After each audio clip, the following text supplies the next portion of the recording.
What's happening, y'all? Welcome inside the Fantasy Stock Exchange. Bush coming at you solo today to talk about the entire recap of the preseason this weekend. So I was away for the weekend. I was at a buddy's cottage. I had a good time. But while I was away, there was a lot of football that went on. And I cannot be more excited to talk about some actual tangible football that happened as opposed to talking about things and speculation and arguing with people on Twitter about things that we think are going to happen. Well, we know certain things. And we're basically going to go through today game by game and talk about the biggest fantasy football takeaways from every game in the preseason. I know some, YouTube channels are going to talk about the biggest takeaways, blah, blah, blah, blah. I'm going through every single game. So if there was a fantasy relevant thing that happened, I will be covering it on here. Let me know in the comments what you guys think your biggest takeaway of the preseason was. And while you're down there, make sure you like the video and subscribe to the channel if you're new. We're going to hit the intro and then we're going to get right into this.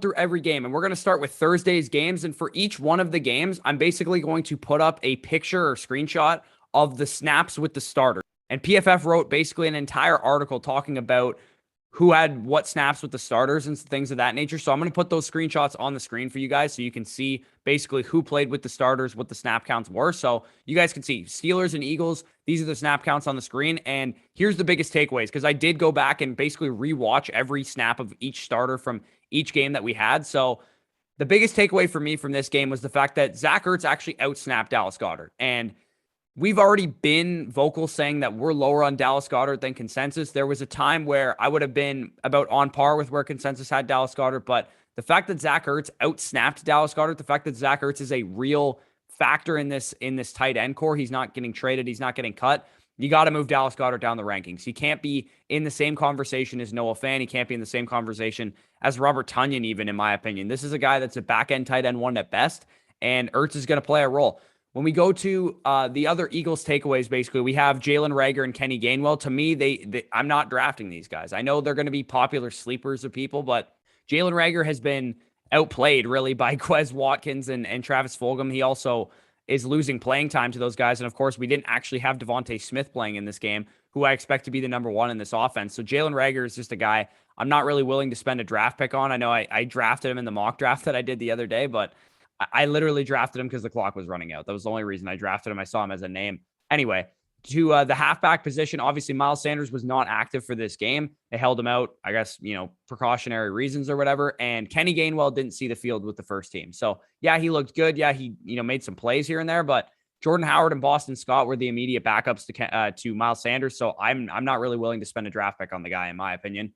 Jalen Hurts looked good, though. Overall, I think he played pretty well, looked pretty calm. And that's really all the takeaways I have from the Eagles. There wasn't too much excitement from them.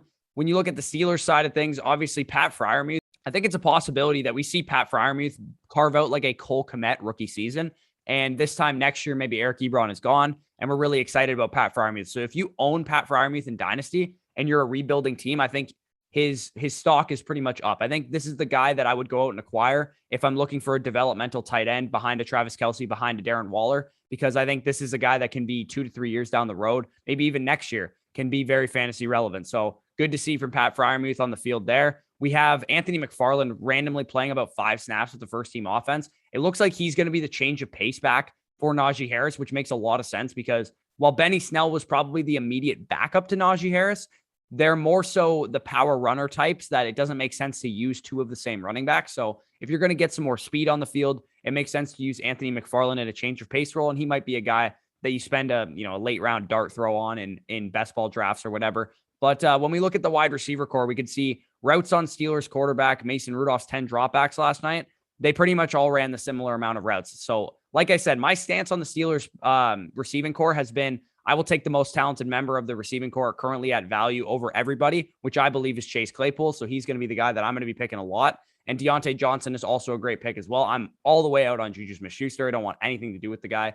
I mean, nothing too confirming, at least, from the games, but good to know that those guys are kind of basically back to the roles that they were last year. So the next game that we have here, Washington football team versus the New England Patriots. Again, you guys can see the snap counts on the screen with the starters. the biggest takeaways I have from this game basically is the fact that Antonio Gibson did not handle third down duties, right? That is the biggest takeaway from this game that I have.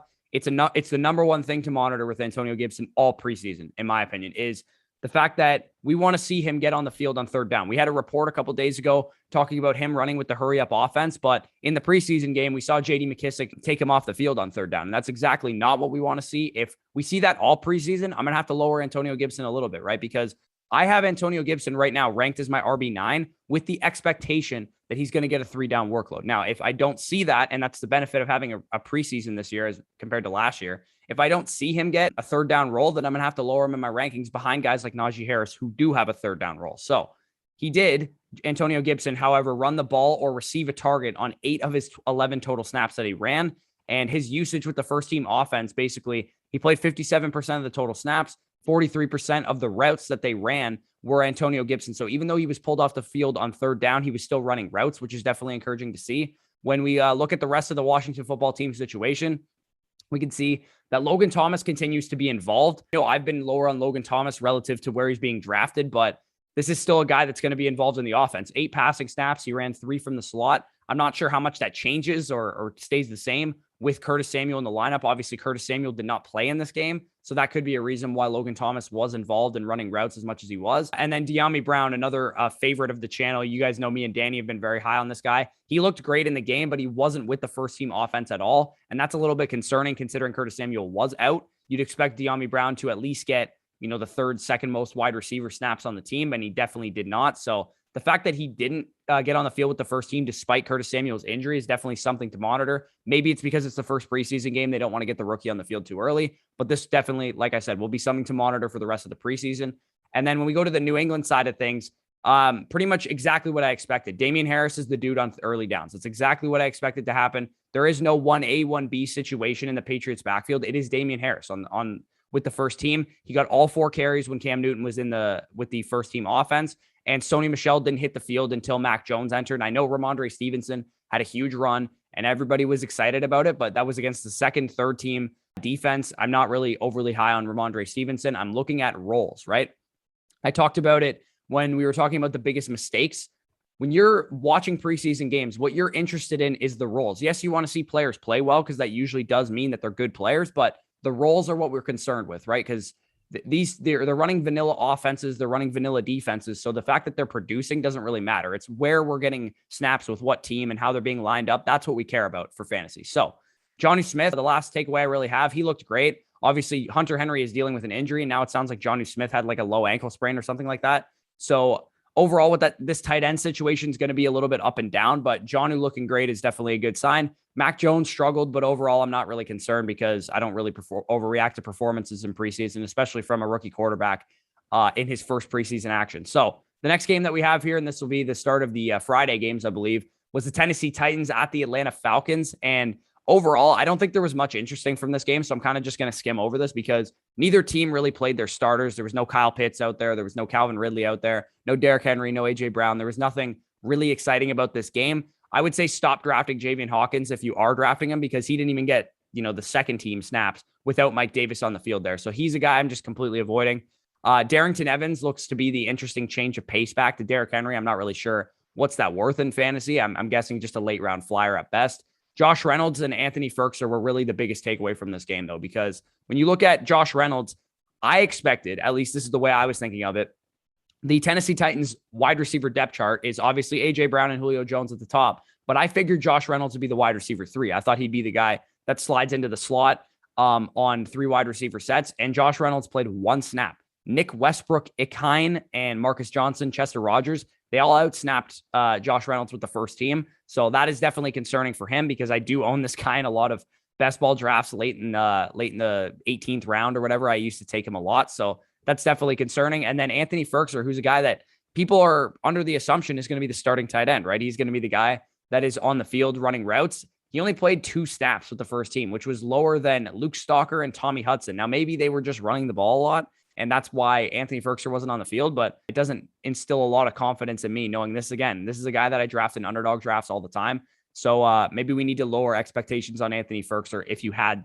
any high expectations for him. So to the next game that we have here, we got the Lions at the Bills, and the the Lions basically, there was a big takeaway on the Lions side of things, right? With Swift and Hawkinson out, there was really no excitement in terms of the players that we were going to see. DeAndre Swift is dealing with a groin injury currently, so it was a precautionary reason why he was being held out. I guess if it was a regular season game, he probably would have went. So I'm not overly concerned about his injury right now until I hear more. But with Swift and Hawkinson out, we saw Jamal Williams get all, and I say all, 22 out of 22 snaps with the first team. So Jamal Williams, again, we expected this to happen, Jamal Williams to be the clear backup to DeAndre Swift, but the fact that Jamar Jefferson, any other running back in that backfield wasn't involved at all, like not at all. The fact that that happened means that if anything happens to DeAndre Swift, this is probably a guy that is going to carry a significant workload. So that gives him a little bit more appeal in the late rounds, knowing that he is a backup running back who should have some standalone value. But if anything happens to DeAndre Swift, they're okay going to give this guy a full workload. And again, this is one preseason game. I don't want to overreact too much, but that role that Jamal Williams had with a clear-cut, full-fledged starter when DeAndre Swift was out, that might be something to take away from this game. And Amon-Ra St. Brown, another thing to take away from this game. The fact that he looked pretty good in the game. He ran some routes with the first team, obviously 11 snaps out of 22 with the first team. The only concerning thing, obviously, is that Amon-Ra St. Brown was basically a slot receiver. He only played in 3 wide receiver sets with the first team offense. 64% of the time he was running a route, but he was targeted on 2 of Jared Goff's 9 passes. So that's encouraging to see. And then he had a third target negated by a penalty. So overall, Amon-Ra St. Brown, definitely an interesting name in this Lions receiving core. He's really the only guy I'm willing to even spend a draft pick on from this Lions receiving core because I think it's just a dumpster fire. I think it's going to be DeAndre Swift and TJ Hawkinson carrying this team from an offensive perspective. And these wide receivers are kind of just going to be nobodies. They're not going to really do anything. And then from the Buffalo Bills side of things, there's really nothing to take away, in my opinion. Zach Moss was out, so I'm not really reading too much into the halfback snaps there. Chill out on Gabe Davis. Again, like Gabe Davis is a guy that is buried behind Stephon Diggs, Cole Beasley, and Emmanuel Sanders in the depth chart. He is not a guy that is the wide receiver 2 in this offense. I know I've heard people say some things like that.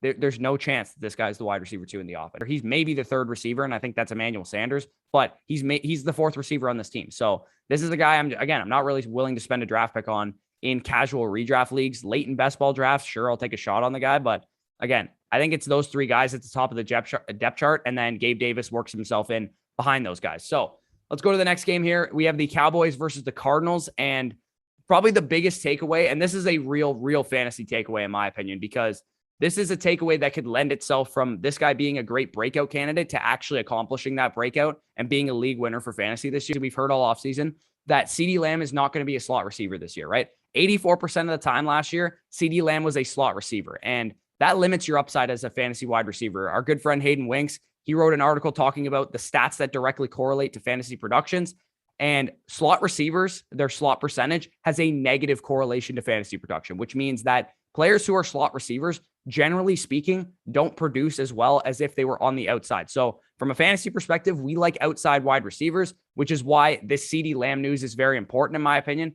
The fact that he ran 12 snaps, 12 plays in the preseason game, all 12 on the outside, right? And not only that, but Michael Gallup was the one in the slot. 7 slot snaps for Michael Gallup. And every time Gallup was in the slot, CeeDee Lamb was playing on the outside. That is great news for CeeDee Lamb's future fantasy production, because that's exactly what we want from him. We don't want him to be a low A-dot slot receiver. That's not what we want in fantasy. We want him getting targets down the field on the outside. So another situation to monitor is the Cowboys tight end situation with Dalton Schultz and with Blake Jarwin.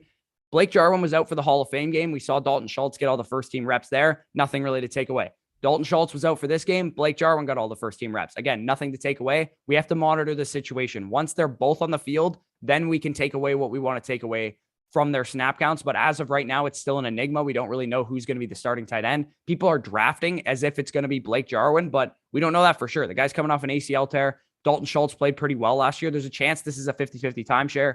And at that case, I'm going to be out on both of them because I don't think it's going to be a great situation nonetheless. Now, to the Cardinals side of things, Rondale Moore was definitely the big story of the game, obviously, with no DeAndre Hopkins and no AJ Green in this one. We're really seeing the wide receiver 3 battle because I do think those top two guys are going to be the top 2 targets on the team. Now, whether AJ Green's the most talented of the receivers after DeAndre Hopkins is a question in and of itself, but the fact that he is the veteran, the elder statesman in the receiving corps, I think lends itself to the fact that he's going to be the second receiver come regular season in terms of routes run and snaps and things of that nature, probably targets too. So behind those 2 guys, we have a real battle brewing between Rondale Moore and Christian Kirk. Now, Rondale Moore, obviously a second-round pick this year, freak athlete, but he's really small. So how is this guy going to work himself into the offense? How is he going to work himself in to the receiving core? Well, we did see some good evidence of that. They used him on jet sweeps. They used him in motion. That's exactly what I want to see in Rondale Moore because he's a versatile piece. He's a guy at Purdue that was used a lot close to the line of scrimmage. Now, I've made the case that Rondale Moore isn't going to be very valuable for fantasy purposes because those are not the type of receivers that are valuable for fantasy. But from an NFL perspective, I think Rondale Moore is going to be a good receiver. The question is, can he beat out Christian Kirk to be the starting slot receiver day one? That's what we're going to have to see going through the preseason. And when we look at the backfield, I don't really think there's anything we can take away because James Conner was out for this game. Yeah, Chase Edmonds is the starter in this one, but 7 out of 7 snaps with the first team doesn't really mean too much when James Conner was not in the game. So not really taking away too much from that. We knew that if James Conner gets hurt, Chase Edmonds is probably going to be pretty valuable. So let's move on to the next game. We have the Dolphins and the Bears here. Now, obviously, the biggest takeaway from this game was Justin Fields. Everybody saw Justin Fields throw a wide open touchdown to Jesse James, I believe it was. They also saw him run out of the pocket and scramble for like a 20-yard rushing touchdown. That's exactly what you want to see from Justin Fields. The rushing play that he had was shades of Cam Newton. The way he looked on that play was Cam Newton-esque. That's exactly what we want to see. But again, this was versus the second team defense. We can't take away too much from his performance. What we can take away and we can glean is the fact that he is still the second team quarterback, right? He is not the first team quarterback right now, but he is pushing Andy Dalton. That's exactly what we want to see. For some reason, the Bears have been adamant in their stance that Andy Dalton is the starter. I can't tell you why, but that's what it's looking to be. And the fact that Justin Fields is playing well can only bode well for his ability to get on the field. I've already said this before, but he is going to be one of my favorite late round targets because of that rushing ceiling. We already saw evidence in it in his first preseason game.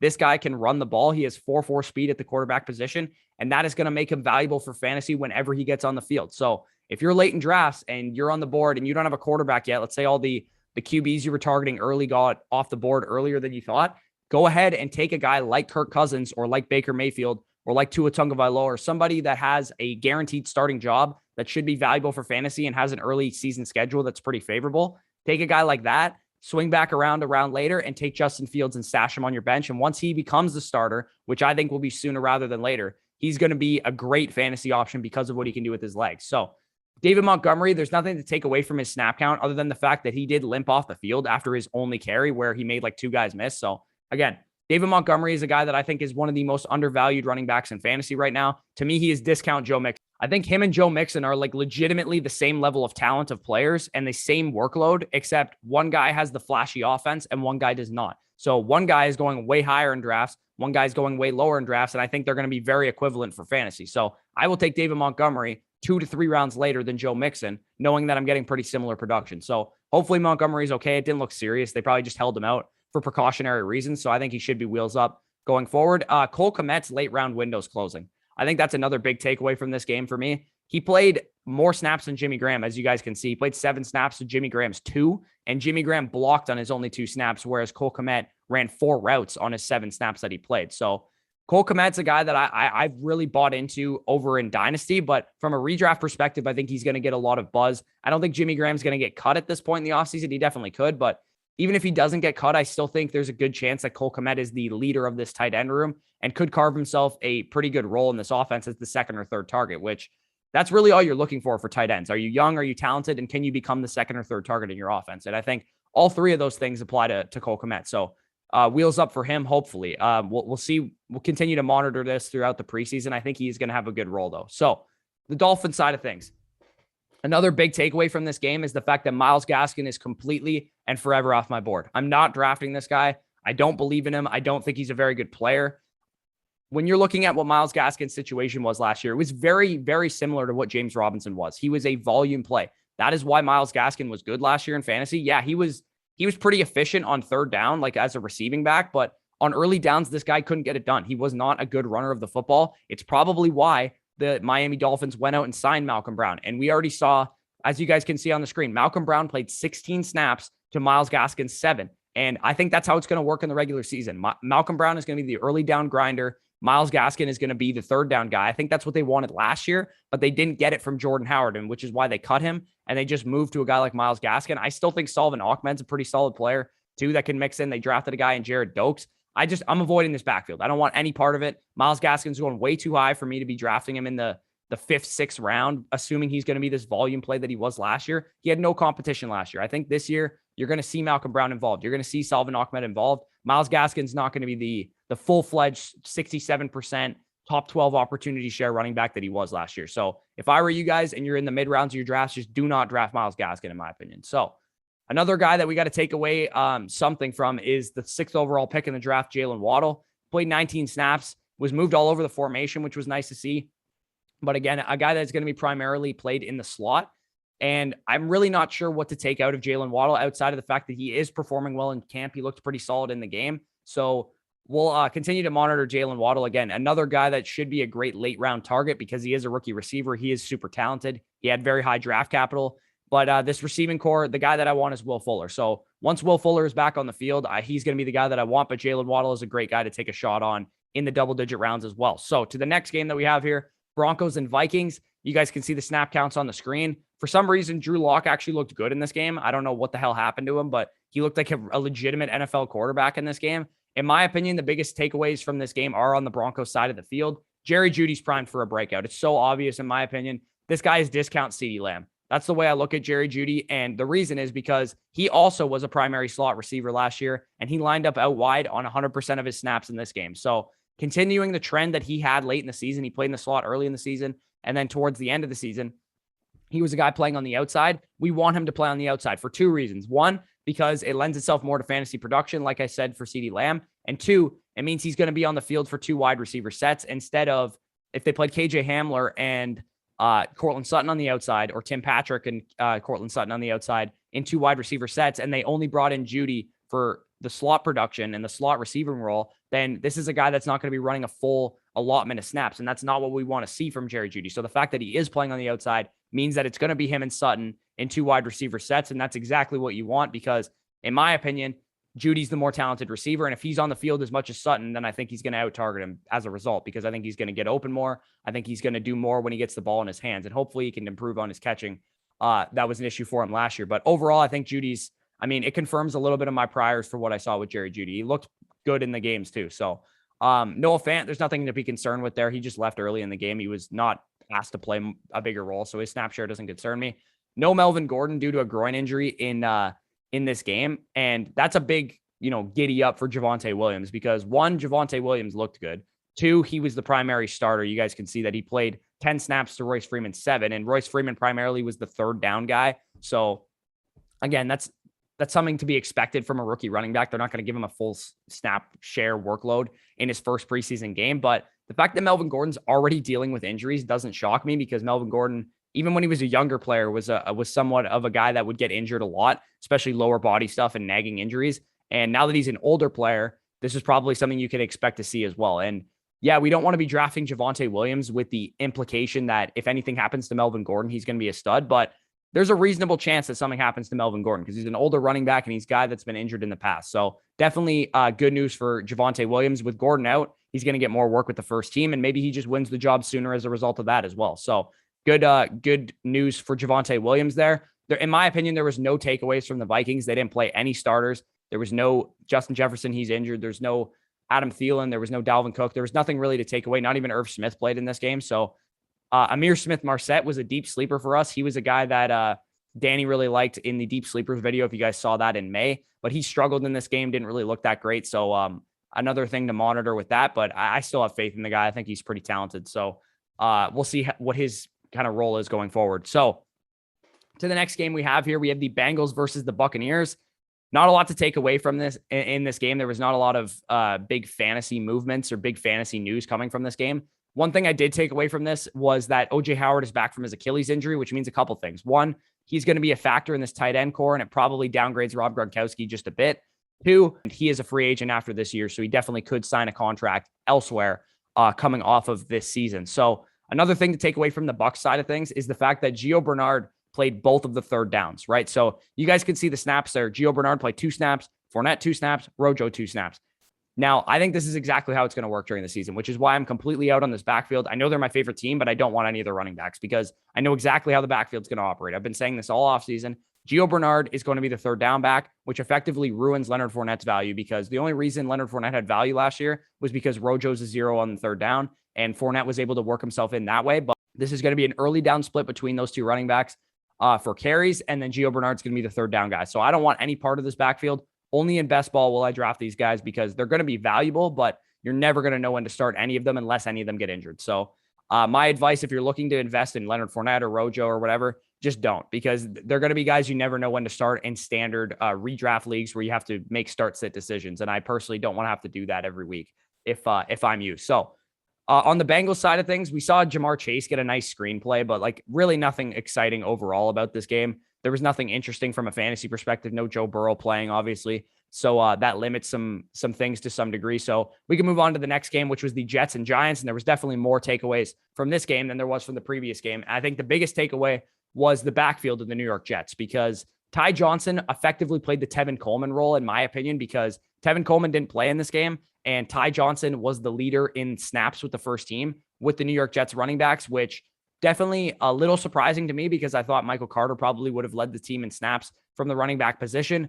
But this should keep Carter's ADP steady. I don't think he's going to like raise a lot, because there was definitely a world where if Michael Carter came out and he played 18 to 22 snaps, his ADP all of a sudden rises up into the 6th round. And then I might be a little bit out on him at that point, but Michael Carter should stick around that 8th to 9th round range. Again, another guy that I'm willing to buy into where he's currently going. He was subbed out on third downs though. When Michael Carter did get the ball and did run the ball, he looked good, but he was taken off the field for third downs in favor of Ty Johnson, which is to be expected. Michael Carter wasn't the greatest pass protector in college, so that could be limiting his ability on third down.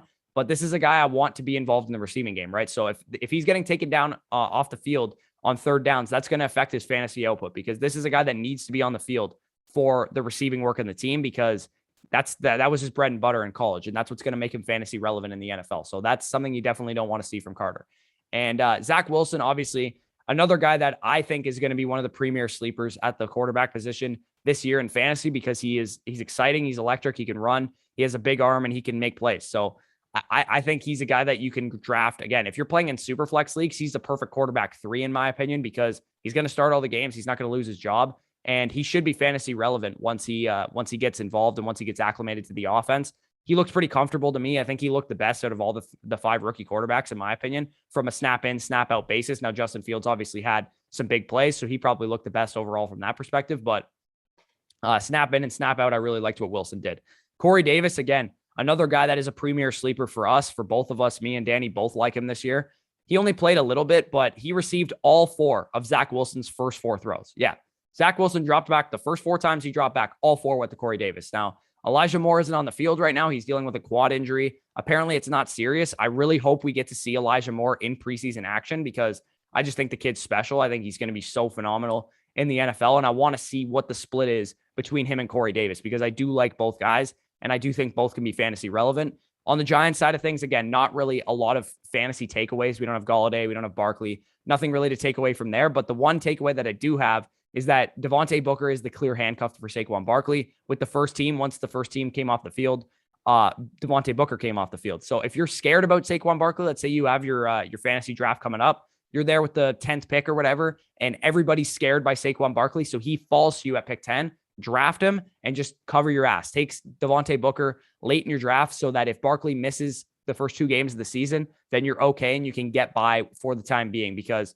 I can't pass on Saquon Barkley this year in fantasy. I can't pass on the upside, can't pass on the usage, I can't pass on the talent of the player. And from everything we've heard from a medical perspective from Edwin Porras, I trust the medical situation to be worked itself out, basically, and Barkley to be wheels up. So the next game that we're going to get into is the Browns versus the Jaguars. And again, we have the snap counts on the screen right now. Really nothing to take away from the Browns side of things. They didn't play really any of their starters. The one thing that I would say to take away from the Browns side is that Donovan Peoples-Jones has really, really high upside. We know what kind of athlete the guy is. If you don't know, he went to Michigan and was basically useless in college because Shea Patterson's dog shit. But Donovan Peoples-Jones is a freak athlete. He jumps like 44 inches. He's really fast, really big, really physical. And he looked good in this game. And that's the one thing I would take away from this on the Browns side of things. So if you're late in your best ball drafts and you want to take an 18th round flyer on Donovan Peoples-Jones, because if Beckham gets hurt, if Landry gets hurt, then he might have a role in the offense. I think that's a great play. And again, dynasty, stash him in dynasty because he might have some value in a couple years. The biggest story for me from this entire game, though, and I'm gonna admit I was wrong because I didn't think this is how it was gonna work. But James Robinson being the guy to start for this team, I didn't expect that to happen. I expected everyone to shut the hell up on Twitter talking about James Robinson, and Travis Etienne would come out and dominate first team snaps, and that's not what happened. So I have to pivot. I have to realize that I got to lower my stance on Travis Etienne a little bit. I need to take a step back and wait for these next preseason games. In my opinion, this is the most interesting storyline in all of the preseason is how is the Jags backfield going to shake out?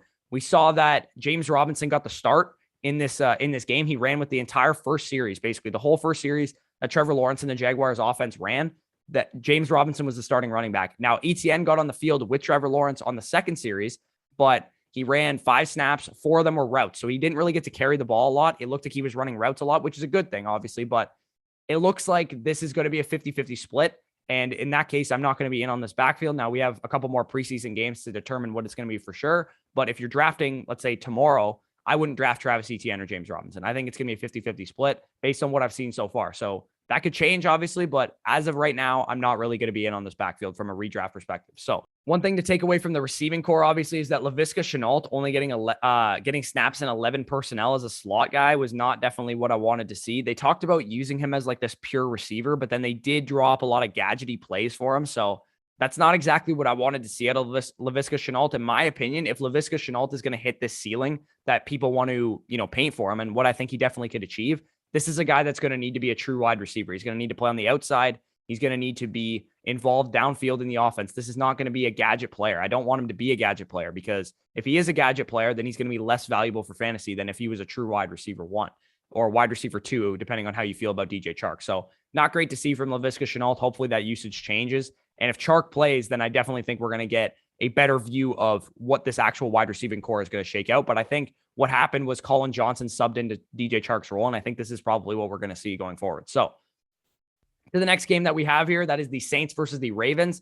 I think there's a couple takeaways in this one. Marquez Callaway is definitely the receiver I would take a shot on if I'm going to take a shot on the Saints wide receiver core. I don't think I'm going to because I don't really trust any of them. But if you're going to take a shot on any of them, I think it's Marquez Callaway because undrafted free agent from 2020, he has a good profile. He's a pretty good athlete, good college production, good breakout age. He really showed out in terms of production in this game, running the most snaps with the first team and making some plays as well. So if you're going to take a shot on the Saints wide receiver core in the 15th round of your draft, then go ahead and take a shot on Marquez Callaway. But I wouldn't get too over anxious to draft the Saints wide receiver because I don't really think any of them are going to be valuable. But wide receiver 3, boomer bust guy is basically the ceiling for a guy like Marquez Callaway. So he's worth a shot in the late rounds of your drafts. Adam Troutman is the starting tight end for this team, which was a real question for me. But that might not shock a lot of people that he was a starter, but I thought there was a decent chance that Nick Vannett would outsnap him. And then we'd really cool down on Adam Troutman because Adam Troutman really didn't do much his rookie season. So the fact that he is getting the opportunity now is definitely encouraging to see for his fantasy prospects. I don't really own a whole lot of Adam Troutman because this is a guy that I just don't think is going to be very fantasy relevant this year because of the offensive situation that we have here. The fact that Taysom Hill probably is their actual starting tight end, depending on who wins the quarterback competition. And Adam Troutman, to me, is a developmental guy, so he probably won't be ready till his 3rd, 4th season in the NFL. So that's basically my thoughts on that. Taysom Hill did start this game. He's the starting quarterback for the time being. I'm not really sure how they're going to handle this game to game in the preseason. Maybe Jameis Winston starts the game in the next preseason game and then Taysom in the 3rd. Like I have really no idea how they're going to do this, but as of right now, I think we should probably project Alvin Kamara as if Taysom Hill is the starter because he's been there the longest. It looks like Sean Payton trusts him the most. And that might be how it's going to shake out. Now, that's not what I would do. That's not what a lot of people would do. I would start Jameis Winston so you can still use Taysom Hill in his Taysom Hill role. But maybe Sean Payton's going to start the guy. He thinks he's the next Steve Young. He's going to probably have the ego to want to prove himself right. So there's definitely a chance that Taysom Hill's the starter for this team. So if you're scared off by that, you shouldn't be. We're going to talk about Alvin Kamara on our running back rankings video later this week. So you shouldn't be scared of Alvin Kamara. But if you are, it looks like Taysom Hill is going to be the starter. So the Ravens side of things, there was nothing really to take away. Not a lot of people played. Dobbins got everything with the ones, but Gus Edwards was still out with COVID-19. So I'm not really taking anything away from that. The next game that we have here is the Houston Texans and the Green Bay Packers. You guys can see the snap counts on the screen right now. It looks like the biggest takeaway for me was the fact that Phillip Lindsay ran the most snaps with the ones. And I don't want anything to do with this Texans backfield, but the one thing I was doing was late in underdog drafts. You could see a guy like David Johnson slide and slide and slide to the point where I was like, you know what? I'll take a shot on David Johnson. He might be the starting running back for this team. And we saw him last year perform well as a 3-down player. Now, again, he's not really the most high upside player in the world, but late in underdog drafts, I didn't mind him. But now I'm just not going to be touching this backfield at all because it looks like Phillip Lindsay was the primary banger on this team, basically. He was the guy that ran all the snaps on first and second down. DJ snaps were on passing downs, basically on third down. So, again, just avoid this backfield. They're not going to be very good. Another takeaway that I had here was Nico Collins. He had a nice catch. And Chris Conley played well as well, but there wasn't too much to take away from this receiving core. It's pretty much Brandon Cooks and Nico Collins is a late round dart throw for me and nobody else from this receiving core. The wide receivers, tight ends, whatever from the Packers, I didn't really take anything away. AJ Dillon got all the snaps with the first team, but Aaron Jones wasn't playing. There was no Devontae Adams. There was no Aaron Rodgers, no Robert Tonyan even. So this is a situation I don't really take away anything from the Green Bay Packers. Hopefully in their next preseason game, we get a little bit more usage of their first team. So we can move on to the next game, which is the Chiefs and 49ers. This one had a lot of people excited for obvious reasons. I think everybody's biggest takeaway was the 49ers side of things and Trey Lance pushing the ball downfield. He had an 80-yard bomb to Trent Sherfield, and that'll get all the buzz probably of any preseason game that you're going to look at. That was probably the biggest play from a fantasy perspective because a lot of people are going to be pushing Trey Lance up their boards now. They're going to be like, holy shit, this guy's going to be the starting quarterback, blah, blah, blah, blah. This changes absolutely nothing for me. And the reason is because I already expected Trey Lance to be the starter. Now, I don't want to toot my own horn and say I was right and take victory laps after one preseason game, but I expect Trey Lance to start the season as the week 1 starter. And if he doesn't, I expect him to get into the starting role within 5 weeks because Trey Lance is the better quarterback by a lot, in my opinion. And Kyle Shanahan traded 3 ones to go get this guy. So if you're in your drafts right now and you're not drafting Trey Lance, I don't know what the hell to tell you because this is a guy, much like Justin Fields, who has the rushing ability. This is a 1,000-yard rusher in college, 16 rushing touchdowns in his only season as a starter. He has tremendous weapons, tremendous protection, and a tremendous play caller. I expect this guy to be a Robert Griffin III top 10 quarterback once he starts the games for the 49ers. The question is, when is that going to be? If it's sooner rather than later, then draft this guy in your fantasy drafts and store him on your bench. Draft a Kirk Cousins, draft a Baker Mayfield to get yourself by, like I said, for Justin Fields. So again, if you're going to go late round quarterback, that in my opinion is the best blueprint and the best strategy to take this year in fantasy. Get Justin Fields, get Trey Lance, pair him up with a veteran quarterback that can get you by for the time being. So Trey Lance, definitely the big takeaway from this game. He looked good for the most part. I mean, he didn't really complete a lot of passes, but the passes he did complete, he obviously made count. So hopefully he can continue to grow and continue to impress going forward in camp. And it sounds like he's been impressing in camp so far. So this shouldn't be news to anybody that he performed well in the preseason. So on the 49ers side of things, we saw Ayuk lead in snaps. Again, not really something it's not really noteworthy, but the fact that him and Deebo Samuel aren't like close is something that you might want to take away from that. And Trey Sermon also seems to be the biggest running back in this backfield in terms of what his role is going to be. Now, Raheem Mostert is out with some really I don't even really know what's going on with Raheem Mostert. You can't find a whole lot of clarity on it. It sounds like he has a knee brace right now, but some people are thinking that it's not injury related. So overall, I think this all points to the fact that the stock's up on Trey Sermon. And it looks like Trey Sermon is taking a stranglehold of this backfield. And if Raheem Mostert's going to continue to be ambiguous, continue to be out, then Trey Sermon's going to be a guy that needs to be drafted as an RB2. And the closer we get to the season, if Raheem Mostert remains out, Trey Sermon keeps running with the first team, then Trey Sermon's ADP is going to climb and climb and climb to the point where he's going to be a 5th, 6th round pick in fantasy drafts instead of the 8th round pick that you're getting him now. So if you really believe in Trey Sermon, if you think that's going to be the case and you're on Underdog Fantasy, I would take advantage of his ADP right now because I don't think it's going to last very long if this continues and the trend that we saw continues. So to the Chiefs side of things, I think the biggest takeaway for me is the fact that Mecole Hardman is going way too fucking high in drafts. I don't know why the hell this guy goes so high in drafts. I'm on Underdog Fantasy and this guy's going ahead of Will Fuller. Like, I have no idea what the hell the obsession is with Mecole Hardman, but Demarcus Robinson's the wide receiver 2 on this team. He has and always has been the wide receiver 2 on this team. I know we've heard camp buzz about Mecole Hardman expanding his role and looking good and stuff, but they re-signed Demarcus Robinson for a reason.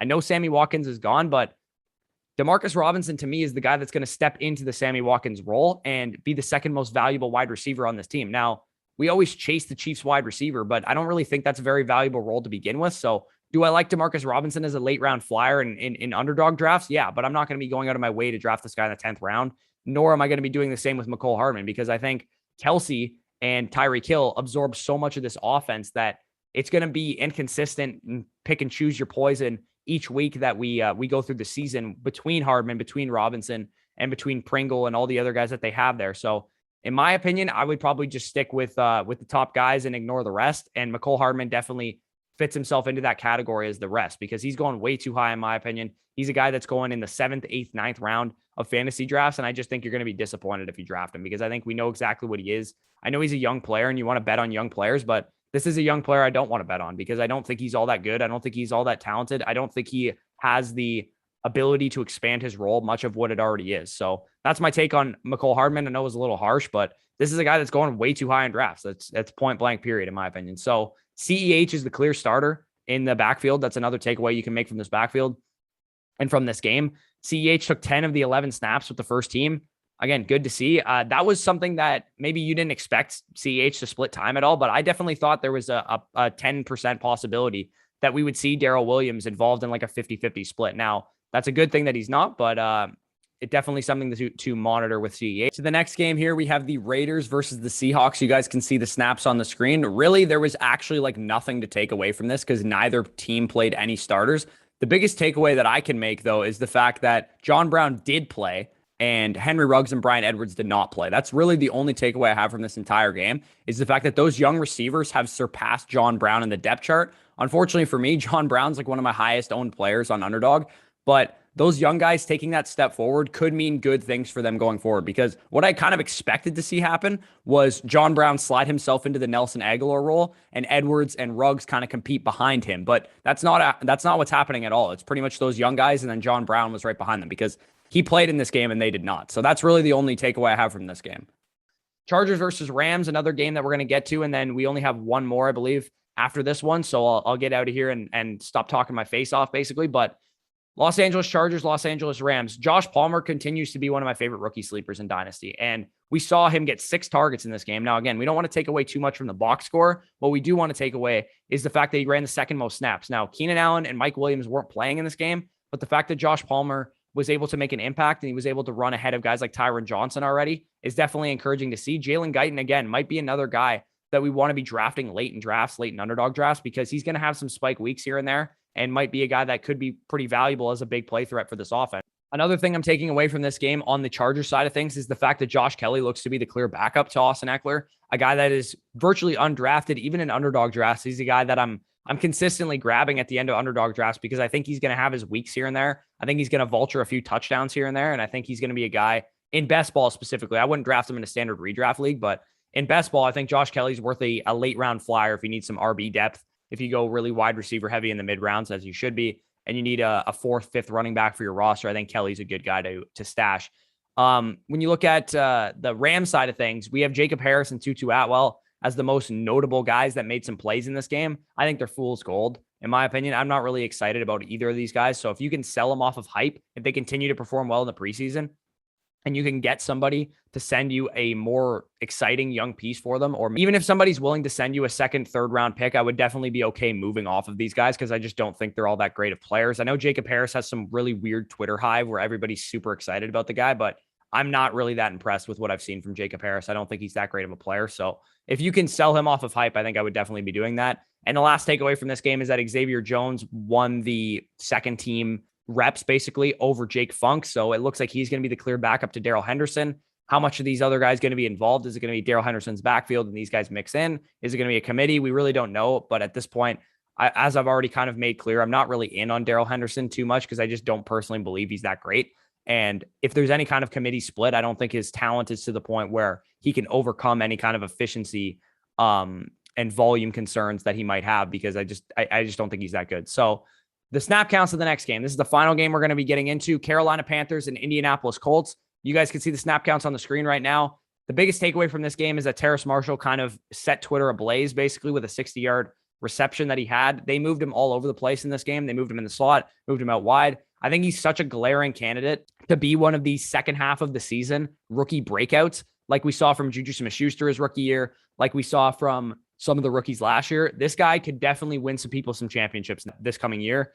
The question is, do you draft this guy high? Do you want to stash him? Do you want to wait for him to be available on waiver wires? That's all going to be kind of worked out as we get closer to the season. But the one thing that I'm assured of is that if anything happens to any of these other receivers in this offense, this guy's going to smash. And that alone is in my opinion, is worthy of taking a late round shot on, because I think if DJ Moore got hurt, he could play that downfield role. If Robbie Anderson got hurt, he could play that possession role. He's a very versatile wide receiver. He can pretty much do everything pretty well. So if anything happens to those guys, he's going to be phenomenal. And I think he's going to carve out a role for themselves, whether they stay healthy or not. So Terrace Marshall continues to be a great 12th, 13th round pick. But I think performances like this are going to help raise his ADP into the 9th, 10th round range, where you have to take a guy like Jalen Waddle or Elijah Moore or Rashad Bateman, for example. So keep an eye on Terrace Marshall. Definitely a guy probably moving up people's boards and moving up the perception of public players too, that are just getting back into fantasy after a long offseason. I think one thing that we knew for sure was that Chuba Hubbard was the handcuff. 20 snaps out of the 21 with the first team. He's the clear handcuff to Christian McCaffrey. If you have Christian McCaffrey in dynasty leagues,